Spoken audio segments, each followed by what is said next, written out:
پنجاب کے کاشتکار ہر سال سردیوں کے آغاز پر نئی فصلیں اگانے کے لیے زمین کو ہموار کرنے سے پہلے گھاس پھوس سے چھٹکارے کے لیے اسے آگ لگاتے ہیں اور یہ سلسلہ قیام پاکستان سے جاری ہے۔ تاہم اب پچھلے کچھ عرصے سے ماحول میں بڑھتی ہوئی اسموگ کو روکنے کے لیے حکومت نے کاشتکاروں کو ایسا کرنے سے منع کر دیا ہے، جس کی وجہ سے وہ شدید مشکلات کے شکار ہیں۔ محکمہ موسمیات سے وابستہ پاکستانی حکام کا کہنا ہے کہ گزشتہ 5 برسوں میں لاہور میں اسموگ یا آلودگی سے پیدا ہونے والی دھند کی شدت غیر معمولی حد تک بڑھ چکی ہے اور اب فضائی آلودگی پاکستان کے ماحولیاتی مسائل میں سے ایک بڑا مسئلہ بن چکی ہے۔ تاہم سردیوں کی آمد کے ساتھ گندم کی پیداوار کے لیے زمین کو ہموار بنانا کسانوں کے لیے ایک ضروری عمل ہے۔ اس مقصد کے لیے پہلے چاول کے کھیتوں کی گھاس پھوس جلانا پڑتی ہے اور پھر زمین کو ہموار کر کے اس پر گندم کی فصل لگائی جاتی ہے، لیکن اس عمل کے باعث فضا میں اٹھنے والا دھواں پہلے سے ہی انتہائی آلودہ ماحول کو مزید آلودہ بنا دیتا ہے۔ محکمہ موسمیات والوں کا یہ موقف ہے کہ پاکستانی زراعت کی صنعت کو بچا کر آلودگی پر قابو پانے کے لیے کھیتوں کو ماحول دوست انداز سے صاف کرنے کی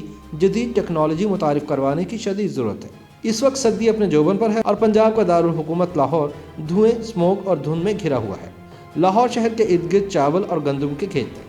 پاکستان کی ایئر کوالٹی یا ہوائی معیار کی جانچ کرنے والے مانیٹرز باقاعدگی سے اس شہر کی ہوا میں پائی جانے والی آلودگی کا اندازہ لگاتے رہتے ہیں اور اس بارے میں محکمہ موسمیات اور محکمہ زراعت کو بھی متنبع کرتے رہتے ہیں۔ Wild life fund for nature کے کلائمیٹ اور انرجی پروگرام کی رابطہ کار فرح راشد کا کہنا ہے کہ لاہور کے ایئر کوالٹی مانیٹر کی جانب سے دسمبر سن 2020 میں لاہور میں صحت کی صورتحال کے حوالے سے مسلسل پرخطر اندازے سامنے آ رہے ہیں۔ یہ ایک طرح کی طبی ایمرجنسی کی صورتحال پیدا ہو گئی ہے۔ وزیر اعظم عمران خان کے مشیر برائے موسمیاتی تبدیلی ملک امین اسلم آوان فضائی آلودگی کو خاموش قاتل قرار دیتے ہیں۔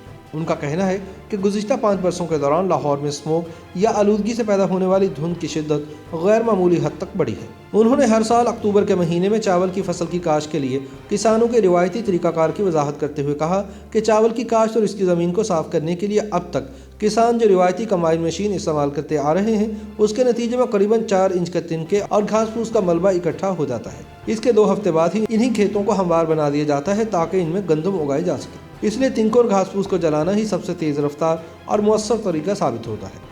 پاکستان میں چاول کی فصل 2 ملین ہیکٹر پر اگائی جاتی ہے۔ یہ فصلیں زیادہ تر صوبہ سندھ اور پنجاب میں ہوتی ہیں۔ ہر سال چاول کی فصل کے اختتام پر ان کھیتوں کو جلایا جاتا ہے تاکہ سردیوں میں گندم کی کاشت کے لیے استعمال ہو سکیں اور زمین کی زرخیزی میں اضافہ ہو۔ اقوام متحدہ کے ادارہ برائے خوراک و زراعت کی ایک رپورٹ میں پاکستان کے صوبہ پنجاب میں اسموگ کی بنیادی وجوہات پر روشنی ڈالتے ہوئے کہا گیا تھا کہ موسمیاتی آلودگی اور ضرر رساں گیسوں کے مجموعی اخراج کے 20% حصے کا ذمہ دار کھیتوں میں چاول کی فصل کی خشک باقیات کو جلانے کا عمل ہوتا ہے۔ پنجاب میں صنعت ماحولیاتی آلودگی کے 1/4 حصے کی ذمہ دار ہے، جبکہ ٹرانسپورٹ انڈسٹری یا نقل و حمل کے ذرائع سے پیدا ہونے والا دھواں یا ماحولیاتی آلودگی کل آلودگی کے 40% سے زیادہ کا سبب بنتی ہے۔ رپورٹ میں بتایا گیا تھا کہ جدید ٹیکنالوجی والی مشینوں کے استعمال سے زمین پر بھوسا جلانے کی بجائے گھاس پھوس کو زمین کے اندر کھاد بننے کے لیے دفنانے سے کاربن کے اخراج میں کمی آئے گی، جو آب و ہوا کی تبدیلی میں مؤثر کردار ادا کر سکتی ہے۔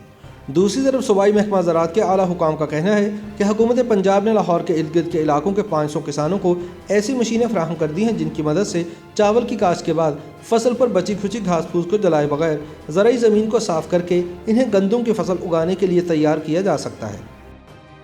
YouTube پر گوگلی نیوز دیکھنے کے لیے youtube.com کی سرچ بار میں googly news T V type کریں۔ گوگلی نیوز کے پیج پر سرخ رنگ کے سبسکرپشن والے بٹن پر کلک کرنا نہ بھولیے۔ YouTube پیج پر اپلوڈ ہونے والی ویڈیوز سے باخبر رہنے کے لیے بیل آئیکن پر کلک کیجیے۔ آپ کو ہر نئی ویڈیو کے بارے میں نوٹیفیکیشن موصول ہو جائے گا۔